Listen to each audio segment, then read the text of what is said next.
Can you begin by introducing yourself? I am Robert Ho. Online, I am known as Robert Ho, or sometimes by my initials RH. Offline, I am a 58-year-old man, not working, with an accountant wife and a son in university. Online, you have been alleging for years that Lee Kuan Yew, his son LEE Hsien Loong, and Hsien Loong's cousin-in-law Wong Kan Seng have been repeatedly cheating in elections. Can you cite the instances? Certainly. To begin with, back in historic times, or pre-internet times, way back in 1959, Lee Kuan Yew already cheated to become head of the PAP, which was then led by the very charismatic and popular Mr. Lim Chin Siong. What Lee Kuan Yew did was to go to London, met with then British Prime Minister Harold Macmillan, promised to serve British interests, in return for which Macmillan arrested and jailed Lim Chin Siong and many of the other PAP leaders and supporters without trial. This opened the way for Lee Kuan Yew to take over Mr. Lim's place as head of the PAP, and so he won the first and only democratic elections to become Prime Minister in 1959. That was the first instance? Yes, that was the first known instance. And the next? Well, at the next general election in 1963, Lee Kuan Yew actually lost by a huge landslide. The PAP had by then broken off a splinter party known as the Barisan Sosialis, all former PAP members and leaders. In that 1963 general election, the Barisan Sosialis was actually leading in 43 out of 51 constituencies during the counting at City Hall Vote Counting Centre. Then, Lee Kuan Yew cheated.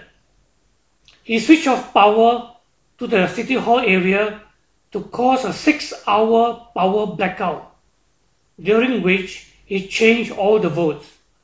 So he ended up with a landslide victory instead of the true landslide defeat. He should have been thrown out of power by popular vote in 1963, and the Barisan win power by democratic popular vote. Were there other instances of Lee Kuan Yew cheating elections? Yes, indeed. I actually have 2 eyewitnesses who saw Lee Kuan Yew, LEE Hsien Loong, and Wong Kan Seng cheating in the 1997 Chengshan GRC Group Representation Constituency. 5 parliamentary seats in all. My eyewitnesses are Mr. David Duclos and his lawyer friend. Mr. Duclos is a Singaporean Eurasian, a Roman Catholic, and a former police inspector and former official in the Port of Singapore Authority. His fellow eyewitness has his own law firm in Singapore.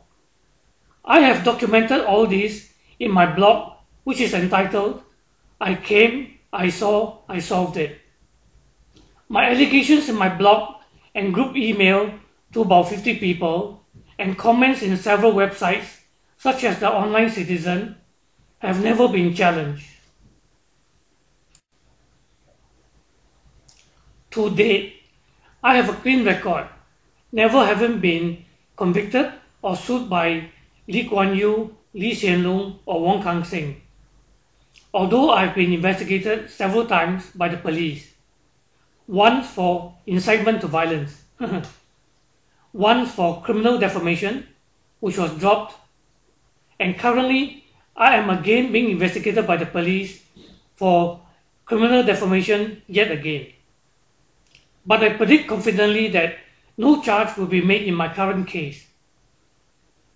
It is not criminal defamation when what I allege is true, and I can prove it. So your online work led to offline police investigations?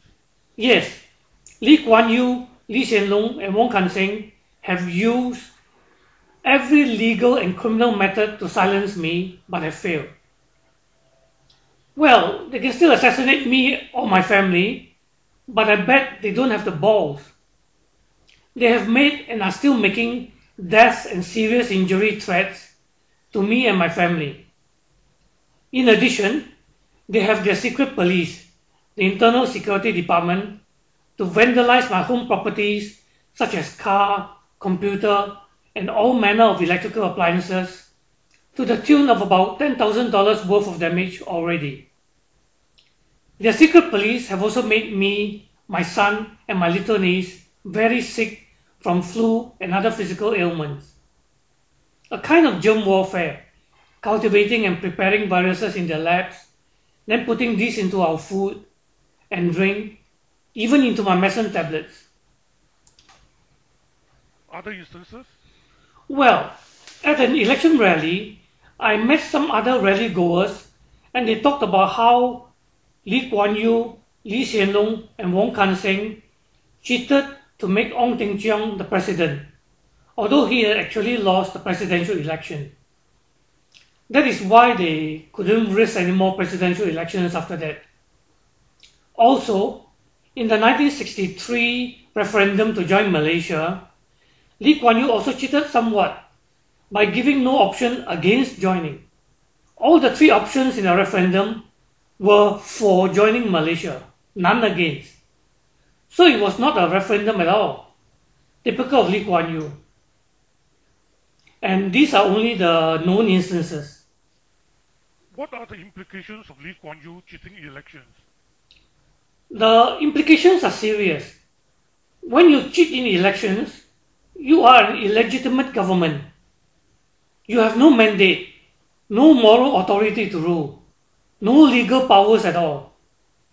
You are just a bunch of crooks, paying yourselves millions a year, with even more millions in bonuses. No better than a colonial government exploiting the people.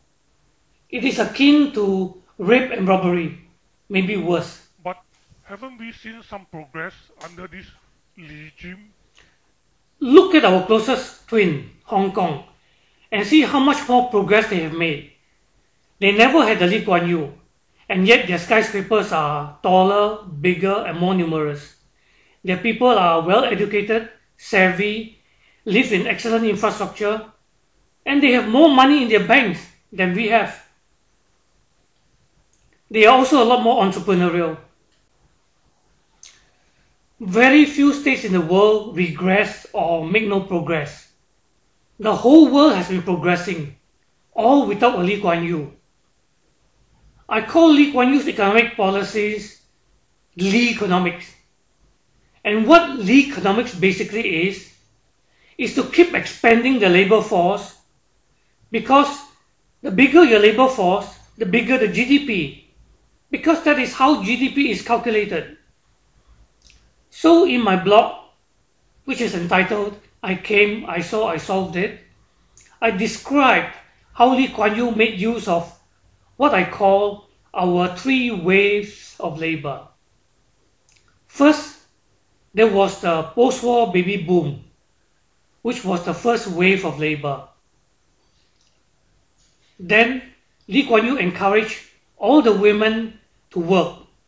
So this is the second wave of labor. Then for the third wave, he imported humongous numbers of cheap foreign laborers. Today, 1 in 3 of the population are foreigners. So that is how Lee Kuan Yew makes the GDP go up artificially.